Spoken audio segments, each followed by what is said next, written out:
Welcome! In front of me I have HAYLOU Solar Lite and I'm gonna show you how to change the screen timeout duration on this watch.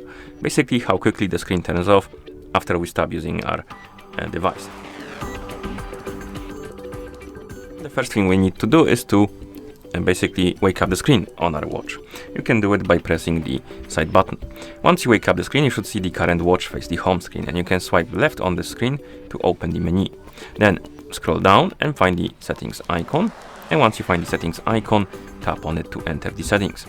And in settings you will see the option called Timeout. Once you find it, tap on it, and here we have the list of durations, and we have 5 seconds, 10 seconds, 15 seconds, 20, 30, and I believe that's all, yeah. So select the duration you like, and once you select it, tap on the check mark to confirm. And then you can press the side button a couple of times to go back to watch face. And I selected 15 seconds, so my screen should turn off after 15 seconds of inactivity. So if I won't touch the screen or the button on my watch, the screen should turn off automatically after 15 seconds to save the power. And it did, like it's supposed to. And that's how you change the screen timeout duration on this watch. Thank you for watching. If you found this video helpful, please consider subscribing to our channel and leaving the like on the video.